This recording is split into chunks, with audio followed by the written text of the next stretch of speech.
Satu-satunya mukmin pemberani yang ajak Dajjal berantem pada saat jelang kiamat, Rasulullah sudah menyampaikan satu kisah tentang seorang pemuda mukmin pemberani dari Madinah ketika berhadapan dengan Dajjal.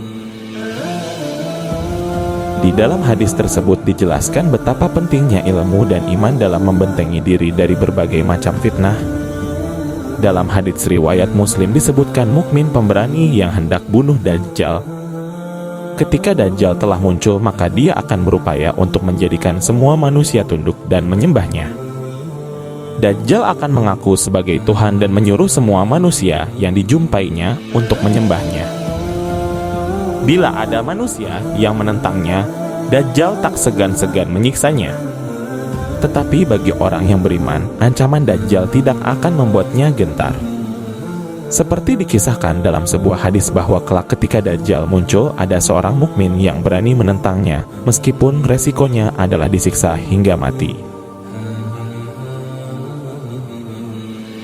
Kisah ini terdapat dalam kitab hadis Sahih Muslim yang diriwayatkan melalui jalur Qais bin Wahab dari Abu Al-Waddal dari Abu Sa'id Al-Khudri. Adapun hadisnya sebagai berikut. Dalam hadis tersebut dijelaskan bahwa Rasulullah mengisahkan saat Dajjal muncul, ada seseorang mukmin datang menuju ke arah bala tentara Dajjal yang bersenjata. Kemudian bala tentara itu menanyakan maksud kedatangan orang itu. Mukmin itu pun menjawab bahwa kedatangannya untuk menemui sosok yang baru muncul tersebut, yakni Dajjal. Maka para tentara atau anak buah Dajjal itu bertanya-tanya tentang apakah orang tersebut tidak beriman kepada Dajjal sebagai Tuhan mereka. Dengan tegas mukmin itu menjawab bahwa Robnya tidaklah samar. Maksudnya orang mukmin tersebut menolak menjadikan Dajjal sebagai Tuhan yang harus disembah. Sebab hanya Allah zat yang berhak disembah. Lalu salah satu anak buah Dajjal itu menyeru pada yang lain agar membunuh orang mukmin itu. Tetapi pasukan Dajjal yang lain mengingatkan bahwa tidak ada yang berhak membunuh satu orang pun kecuali Dajjal.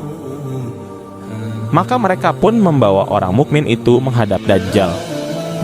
Akhirnya orang mukmin itu bertemu dengan Dajjal yang disembah-sembah para pengikutnya. Saat berhadapan dengan Dajjal, orang mukmin itu tidak gentar sedikit pun. Bahkan dia berkata pada manusia bahwa itulah sosok Dajjal yang telah disabdakan Rasulullah. Artinya sosok tersebut bukanlah Tuhan sebagaimana pasukan atau anak buah Dajjal menyebutnya. Mendengar pernyataan mukmin tersebut, Dajjal murka. Lalu Dajjal memerintahkan anak buahnya agak menyiksa tubuh orang mukmin itu. Maka sekujur punggung dan perut orang mukmin itu penuh dengan pukulan anak buah Dajjal. Lalu Dajjal bertanya kepada orang mukmin itu, "Apa kamu tak mau beriman padaku? Kau adalah Al-Masih pendusta." Begitu jawab mukmin tersebut. Mendengar jawaban itu, Dajjal memerintahkan anak buahnya untuk menggergaji ujung kepala hingga pertengahan antara kedua kaki orang mukmin tersebut.